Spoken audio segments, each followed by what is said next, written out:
dia adalah orang yang taat dan lain sebagainya. Itu motivasi yang kedua. Tetapi motivasi yang ketiga inilah yang bersifat intrinsik, berasal dari dalam diri, karena memang itu adalah norma yang ada di dirinya dan ingin dia itu menjadi orang yang baik. Sama seperti kalian datang ke sekolah atau bapak ibu guru atau siswa datang ke sekolah tepat waktu itu bukan gara-gara menghindari hukuman, biar tidak jalan jongkok kalau di EKN, biar tidak dihukum suruh push up mungkin kalau terlambat, bukan seperti itu. Tetapi semata-mata tepat waktu itu adalah memang keyakinan yang kalian yakini untuk membuat kalian sukses ke depan. Paham ya? Paham. Nah, itu yang perlu dipahami. Berikutnya Bu.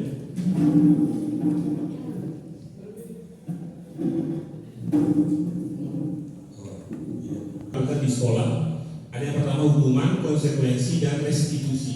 Restitusi ini pemahaman baru di dunia pendidikan yang kami ambil dari Merdeka Belajar. Kalau hukuman misalnya ya kita kaitkan dengan tadi, kalau telat datang ke sekolah langsung dihukum push up 20 kali. Padahal tidak ada kesepakatannya. Ya nggak, ada yang pernah telat kemudian dihukum push up? Ya, tetapi untuk agar tidak telat itu ada nggak proses hukumannya? Harus push up gitu.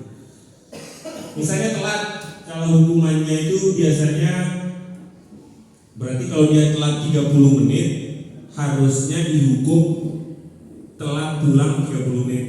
Ya, nah itu yang disebut dengan konsekuensi. Tapi konsekuensi beda dengan hukuman, itu adalah disepakati dulu. Saya menarik melihat di jurusan NKN, kemungkinan di NKN itu sudah namanya konsekuensi. Kalau yang melakukan kesalahan, entah kesalahan seragam, telat, tidak datang sekolah, konsekuensinya adalah jangan jongkok. Itu konsekuensi ya, sudah disepakati. Itu namanya konsekuensi. Kalau hukuman itu tidak disepakati, jadi tergantung yang menghukum adalah proses menciptakan kondisi bagi murid untuk memperbaiki kesalahan mereka.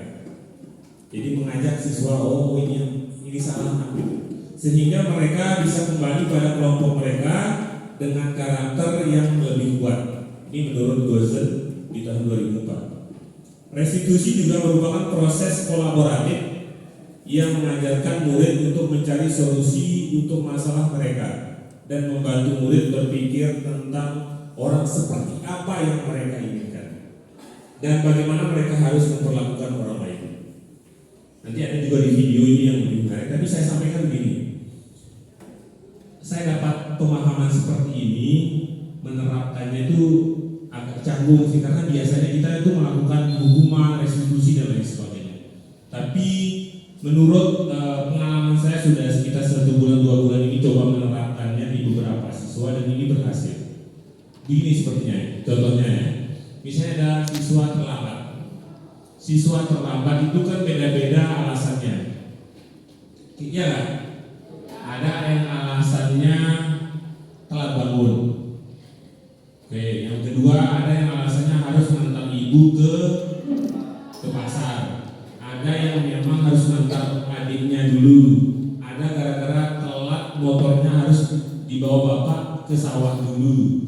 Ada yang memang sengaja main HP dulu dan lain sebagainya. Kan alasan beda-beda ya setiap orang. Itu harus dipahami oleh kita sebagai seorang guru. Nah, restitusi itu bagaimana? Misalnya sekarang ada siswa yang telah 20 menit.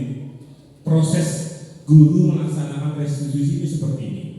Kita panggil, kan bisa gini, kamu telat nih 20 menit push up gitu. Ya, kalian pernah lihat. Kemudian mungkin ada tulin, kita telat. Itu mungkin nanti bisa masuk bullying mungkin. Nah, ini kita pelajari sama-sama. Nah, restitusi itu gini. Kita panggil mereka yang telat ini si A, kita panggil, kita duduk berdua dengan dia. Kira-kira apa yang salah? Kita sebagai guru itu gak aktif, tetapi siswa yang aktif. Ini gak apa-apa, ini saya ngomong ke siswa ini. Harusnya saya ngomong ke guru-guru, gak apa-apa. Kira-kira apa yang salah nak? Akhirnya siswanya menjawab, maaf pak, saya telat sekitar 20-30 menit. Kenapa?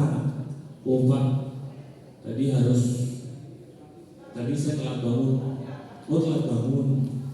Gurunya nanya, kira-kira telat bangunnya kenapa? Hanya siswanya terbuka, merasa seirama, merasa se-circle tadi dengan gurunya, tidak ada perbedaan sama sekali. Opat tadi malam tuh telat tidur dan lain sebagainya, harus main dan lain sebagainya. Hanya saya telat bangun.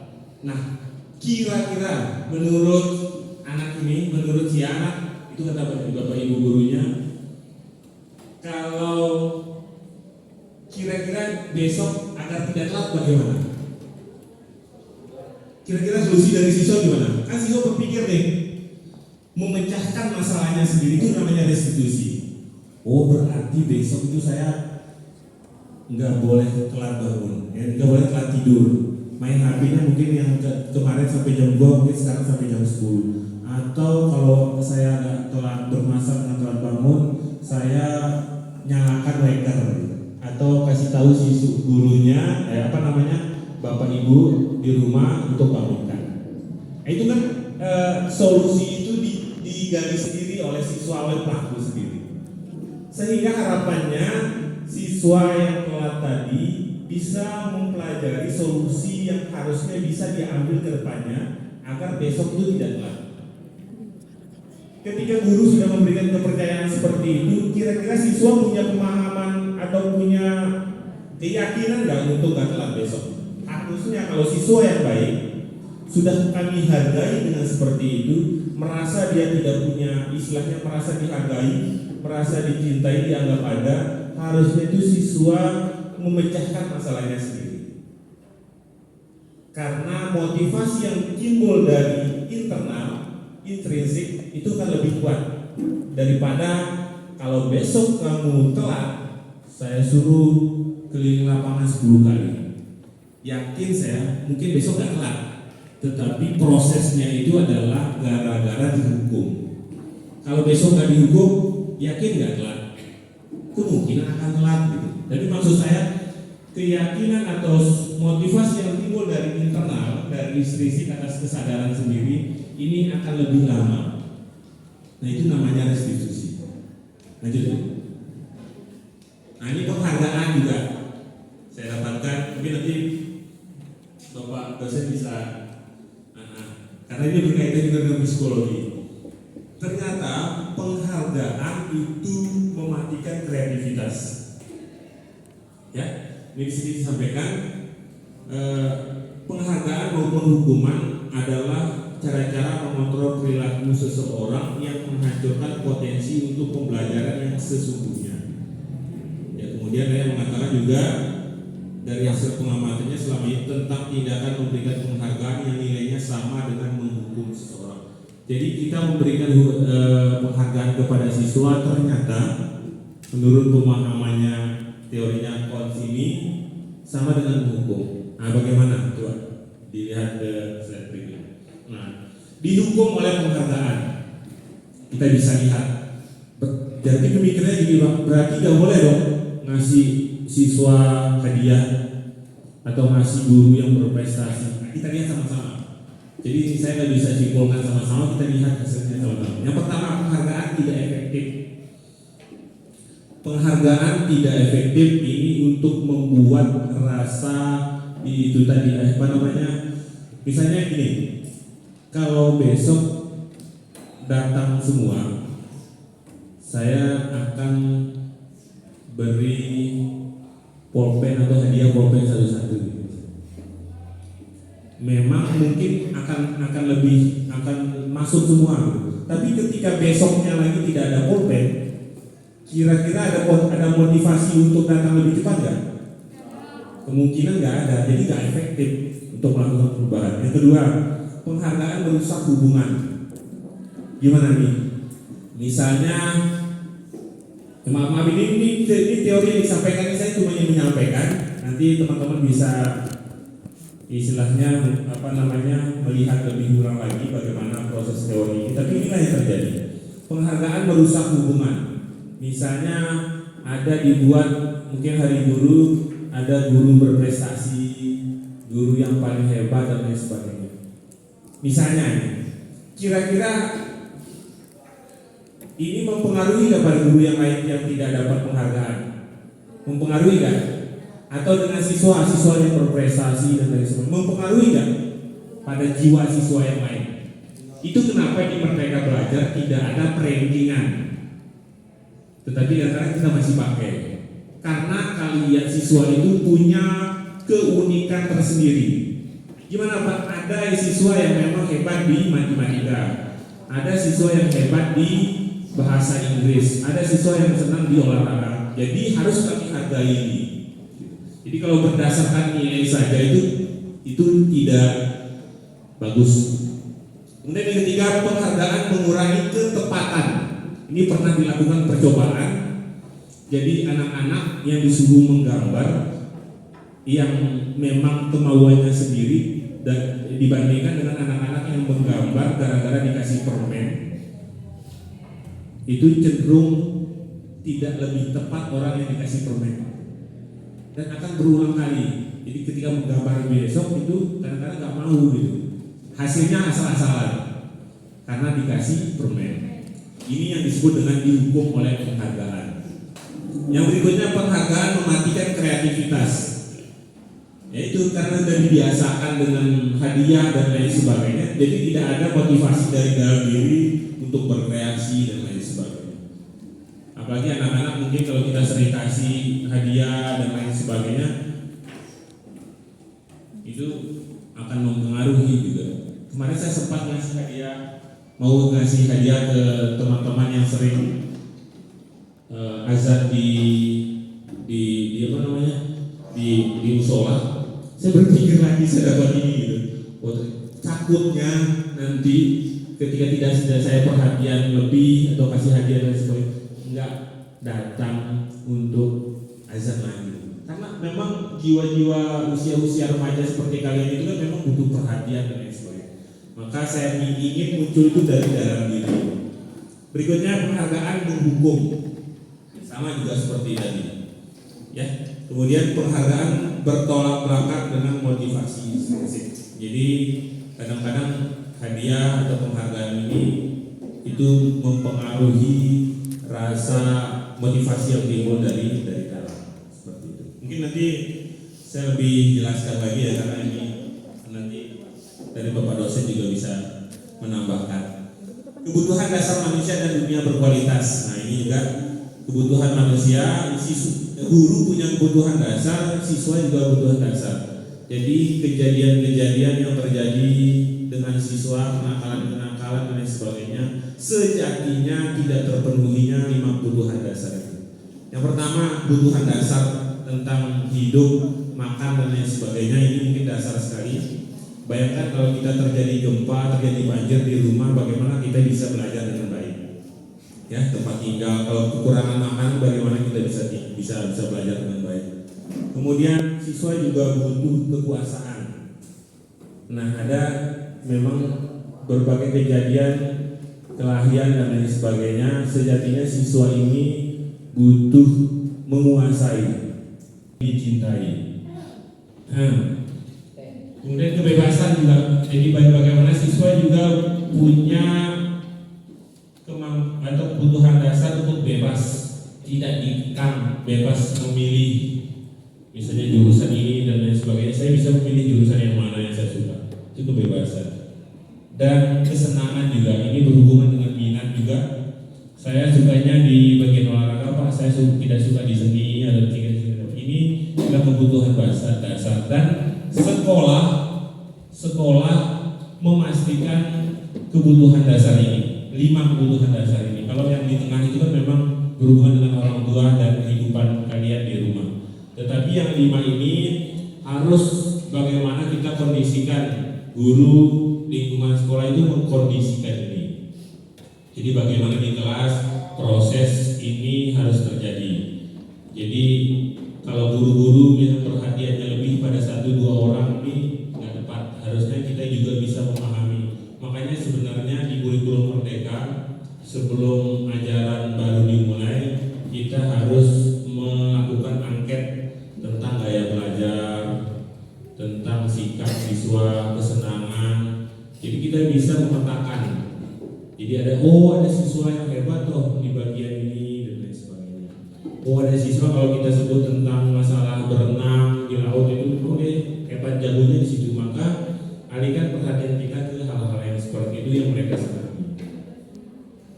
Oke, lanjut sedikit lagi. Ada restitusi 5 posisi kontrol. Nah, setelah ini nanti ada video. Jadi posisi kontrol yang dilakukan di restitusi itu yang pertama itu penghukum. Nanti kita lihat guru kita atau kita sebagai guru itu posisi yang mana. Membuat orang merasa bersalah. Yang kedua, yang ketiga teman. Ada yang merasa sebagai teman juga, ada yang merasa sebagai pemantau dan manajer. Nah, itu coba lihat. Guru berkata kalau di penghukum itu, kalau kamu tidak melakukannya, saya akan. Ada guru yang seperti itu? Ada nggak? Ada. Membuat orang merasa bersalah. Kamu sudah mengecewakan ibu bapak. Ada nggak? Ada. Teman yang guru sebagai teman, lakukan untuk bapak ibu yang sudah nanti bapak ibu bantu bereskan. Ayo nak bantu demi bapak ibu. Ada nggak gitu? Ada yang sifatnya memantau. Apa peraturannya? Apa konsekuensinya atau sanksinya? Apa yang telah kamu lakukan atau apa yang terjadi sekarang? Jadi kalau kalian melakukan kesalahan, konsekuensinya apa? Atau aturannya apa? Tegas sekali. Itu sebagai pemantau. Dan yang terakhir itu manajer, dan ini yang disarankan sekali dalam kurikulum Merdeka Belajar. Apa yang kita yakini?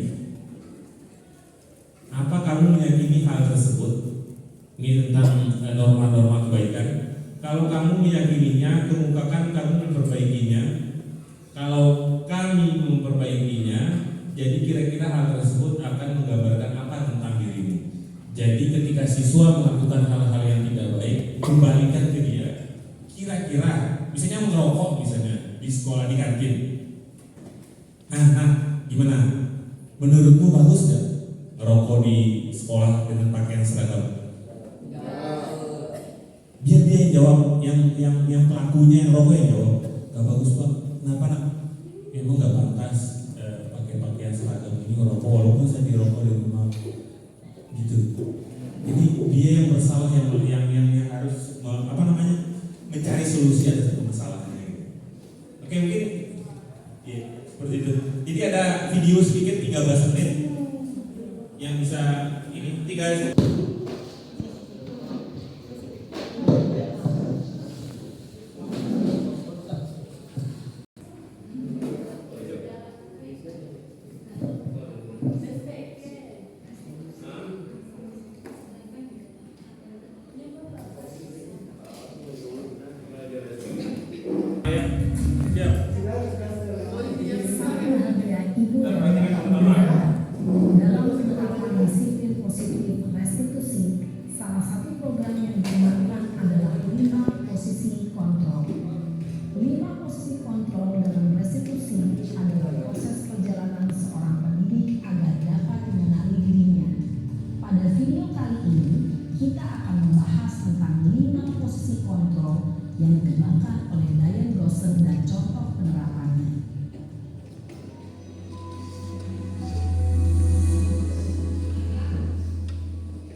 Kamu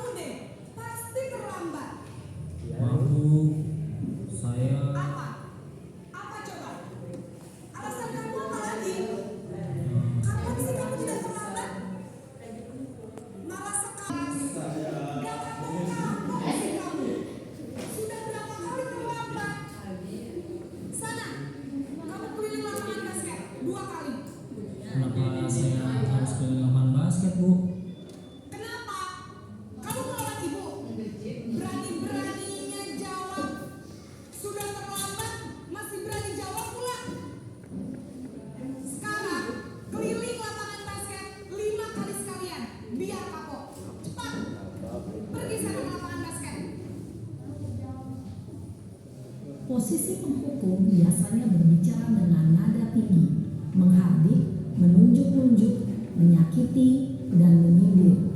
Hukuman bisa berupa fisik maupun psikis. Ibu dan bapak guru hebat. Dampak yang terjadi pada murid ketika guru berada pada posisi pemimpin adalah murid cenderung akan memberontak, bahkan menyimpan dendam.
Luar biasa ada sekolah ini yang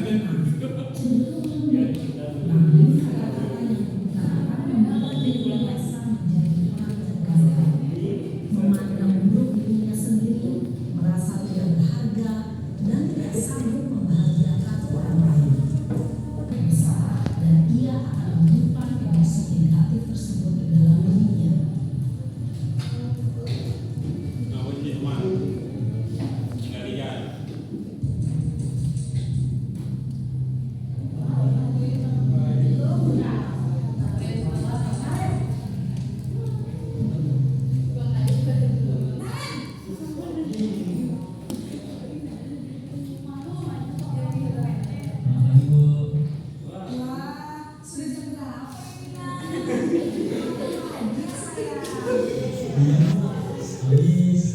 Saya membangunkan saya, Bu.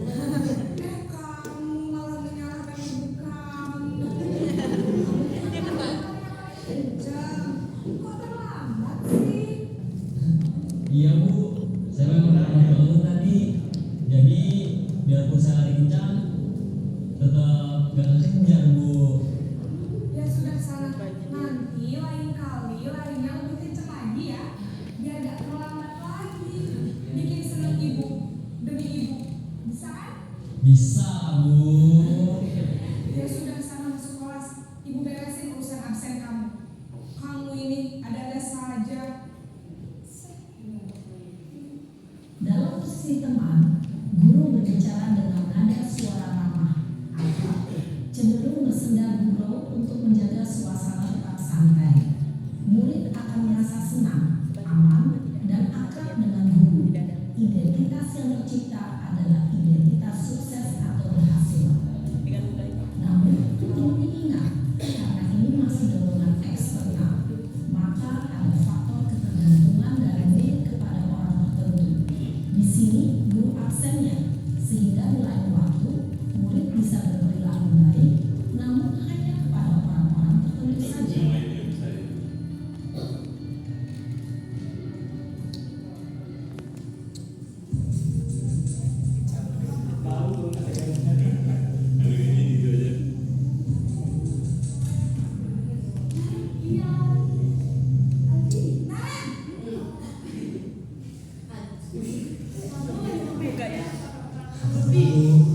Naren, apa peraturan sekolah kita tentang jam berapa kita harus masuk sekolah? Nah, Kita harus di sekolah jam 7. iya betul. Sekarang sudah jam 7.20. Naren sudah tahu konsekuensinya jika terlambat hadir. Paham, Bu? Saya harus tinggal kelas pas jam istirahat. selama 20 menit. Iya benar, konsekuensinya demikian. Jadi nanti jam 9.30 pas istirahat, kamu harus tinggal di kelas, kerjakan tugas. Aturan dan konsekuensi. Seorang pemantau menunjukkan bahasa tubuh dan ekspresi wajah yang datar dan cenderung formal.